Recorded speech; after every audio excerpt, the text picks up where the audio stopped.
شخص اس کو 1000 دینار چاہیے تھے. وہ شخص کے پاس گیا اپنے جاننے والے کے پاس اور کہا کہ مجھے 1000 دینار چاہیے.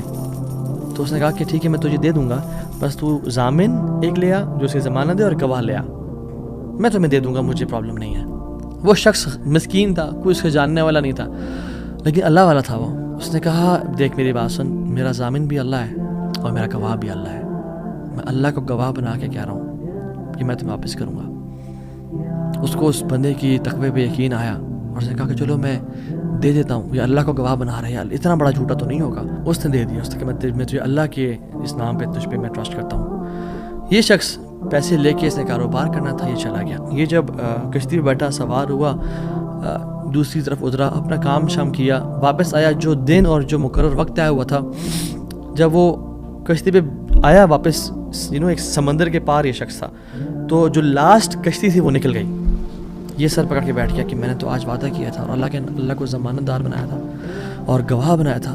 اب اگر میں آج اس تک مال نہیں پہنچاتا تو وہ کیا سوچے گا میرے بارے میں، اور اس کا تو ٹرسٹ اٹھ جائے گا، یعنی کہ میں نے اللہ کے نام پہ جھوٹ بولا اسے. تو آخری کشتی چلی گئی تھی. اس کے بعد تو کشتی نے اس دن جانا نہیں تھا. تو اس نے کیا کیا کہ یا اللہ میں نے تجھے ضمانت دار بنایا ہے اور تجھے میں نے گواہ بنایا ہے، تو تیرا کام ہے اس مال کو پہنچانا. اس نے ایک ووڈ لاگ لیا، اس میں سوراخ کیا، اس میں اس 1000 دینار، سبحان اللہ، 1 دینار از اے گولڈ کوائن. اور آپ ایک گولڈ کوائن کی آج آپ ورتھ لگا لیں، ان لیکس، ان ملینز.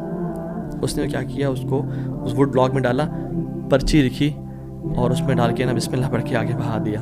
کیسا قادر ہے، کیسا قدیر ہے.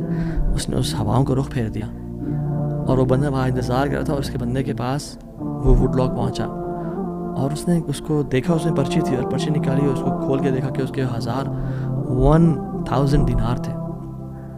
وہ بڑا حیران ہوا کہ یہ مجھ تک کیسے پہنچے. خیر، یہ جو شخص تھا جس نے بیچے تھے، یہ اگلے دن دوبارہ جو سب سے پہلی کشتی ملی اس پہ روانہ ہوا اور اس بندے کے پاس پہنچا اور 1000 دینار لے کے الگ سے کہ پتہ نہیں وہ پہنچے نہیں پہنچے، میں اس کو اس کا حق تو دے دوں. اس نے کہا کہ یہ تمہاری امانت، معذرت تھوڑی تاخیر ہو گئی مجھ سے. کہتے تو کل تم نے مجھے پیسے نہیں بھیجے؟ کہتے میں نے بھیجے. پھر اس نے کہا جس رب پہ تو نے توکل کیا ہے نا، جس رب کو تو نے ضمانت دار بنایا تھا، اس رب نے تیرا مال مجھ تک پہنچا دیا، مجھے اس مال کی ضرورت نہیں ہے. اللہ تعالیٰ کے نام جو مسلمان جانتا ہو کہ میرا رب میں یہ کوالٹیز ہیں اور یہ تو صرف 3 ہیں اور ہزاروں ہیں اس کے علاوہ، وہ کیسے بات آتے پریشان ہو سکتا ہے؟ وہ کیسے انزائٹیز اور پریشانی سے گزر سکتا ہے؟ اس کو پتہ ہے کہ میرا رب ہر چیز پر قادر ہے. قل هو القادر على ان يبعث عليكم عذابا من فوقكم، وہ قادر ہے کہ اس بات پہ کہ تم پہ عذاب لے آئے. ان المتقین فی جنات ونہر فی مقعد صدق عند ملیک مقتدر. عند ملیک مقتدر، وہ مقتدر بھی ہے، وہ ہر چیز پر قادر ہے. تبارک الذی بیدہ الملک وهو علی کل شیء قدیر، وهو علی کل شیء قدیر. وہ قادر بھی ہے، قدیر بھی ہے، مقتدر بھی ہے. تو پریشانی کس بات کی ہے جب ہمارا رب ہے اور وہ ہر چیز کو کنٹرول کر سکتا ہے، اور ہم اگر اللہ والے بن جائیں تو پھر آپ یقین جانیں کوئی مسئلہ نہیں رہے گا. ہر پریشانی کو وہ آسانی میں ایسے بدل سکتا ہے. اس نے صرف کن کہنا وہ بدل جائے.